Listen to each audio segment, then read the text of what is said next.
Bonjour les élèves, voici un exercice sur les évolutions exponentielles, la croissance exponentielle. Un exercice assez délicat, mais il faut être capable de le résoudre, donc je vous laisse bien chercher. Et nous nous retrouvons ensuite, une fois que vous aurez cherché, et j'espère trouvé, nous nous retrouvons pour la correction. Alors première question, il s'agit de calculer le taux global d'évolution en pourcentage de la consommation d'eau par les habitants entre 90 et 2008. Alors vous savez qu'on est passé de 90 litres par an à 151,1 litres. Là, on retrouve une formule qu'on a déjà vue, c'est la valeur finale moins la valeur initiale divisée par la valeur initiale, donc 151,1 moins 90 sur 90, le tout fois 100 pour avoir un pourcentage. On vous a demandé d'arrondir au dixième, on obtient donc 67,9%. Deuxième question, calculer le taux d'évolution annuel moyen. Alors, ça veut dire que nous allons devoir chercher, alors déjà combien il s'est écoulé d'années entre 1990 et 2008, il s'est écoulé 18 ans. En chaque année, on va considérer qu'on va avoir la même valeur d'évolution en pourcentage et qu'on a donc une succession de 18 années de cette évolution. La valeur moyenne, c'est donc cette valeur que l'on cherche qui va être la même pour chaque année. Donc par exemple, si on va peut-être trouver que ça augmente de 5% par an, eh bien ça voudrait dire que si on augmente 5% la première année, 5% la deuxième année, 5% la troisième année, et ainsi de suite, on obtiendra au bout des 18 années 67,9% d'augmentation. Alors attention face à ce genre d'exercice. L'erreur très souvent commise, c'est de vouloir diviser par 18. Ça ne marche pas du tout comme ça, tout simplement parce que quand vous faites des évolutions en pourcentage successives, vous reprenez une valeur qui a évolué par rapport à la fois précédente. Et donc on ne peut absolument pas faire une division ici. C'est beaucoup plus complexe et on va essayer de retrouver comment on procède. D'abord, je vais avoir besoin de chercher le coefficient qui correspond à une augmentation globale de 67,9%. Là, c'est pas très délicat, c'est 1 plus t sur 100, où vous pouvez directement le trouver, c'est 1,679. Donc ça, c'est comme si, pour passer de l'année de 1990 à 2008, on multiplie par 1,679. Si vous faites 90 fois 1,679, on va trouver 151,1 à peu près parce qu'on a arrondi. Une fois qu'on a fait ça, nous cherchons le taux, qu'on va appeler t, tel que quand on va le répéter 18 fois, on obtienne le coefficient qu'on a trouvé.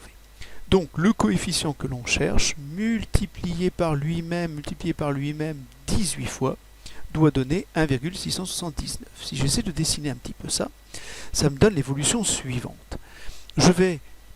Au départ, j'ai 90 litres. Première année, je vais multiplier par 1 plus t sur 100, le coefficient qui correspond à l'augmentation que je cherche.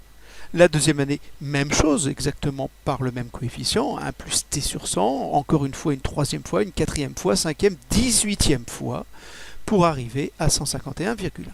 Il s'est écoulé 18 ans, je vais donc multiplier 18 fois. Et je sais que ceci est résumé par une seule multiplication, par 1,679, puisque c'est le taux global d'augmentation, et donc le coefficient, c'est celui-là.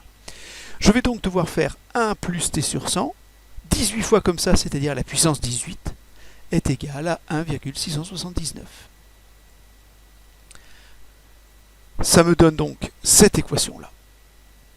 Pour résoudre cette équation, vous devez savoir que si ici j'ai à la puissance 18, alors pour ne plus l'avoir, je vais avoir à la puissance 1/18e, ça fait partie de notre leçon, vous devez le retenir par cœur. Évidemment, vous ne pouvez pas calculer ça, c'est la calculatrice qui va vous permettre de le faire, et j'obtiens que 1 plus t sur 100 vaut environ le nombre qui est là.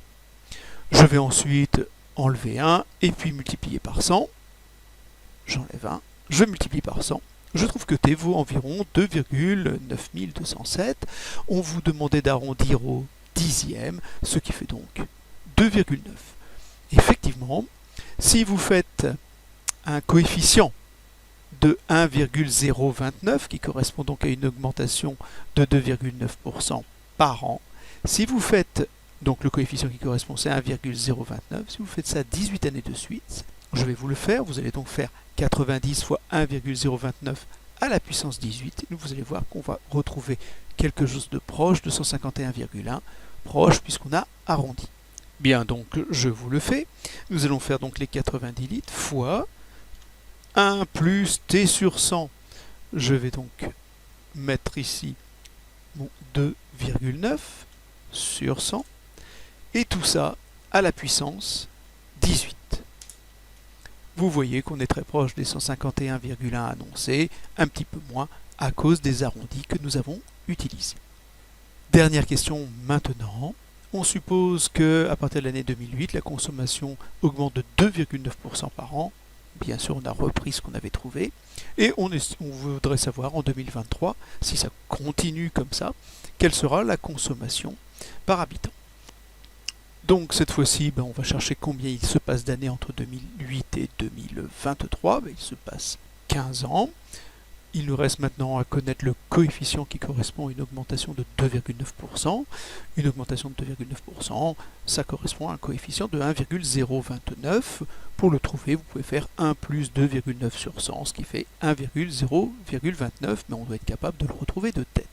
On va donc faire le 151,1, le nombre de litres consommés en 2008, multiplié par 1,029, 15 fois de suite, c'est-à-dire à la puissance 15. On obtient donc ce calcul qui nous donne environ 232 litres. On va donc considérer que si on poursuivait ce modèle, la consommation serait de 232 litres par habitant par an en 2023.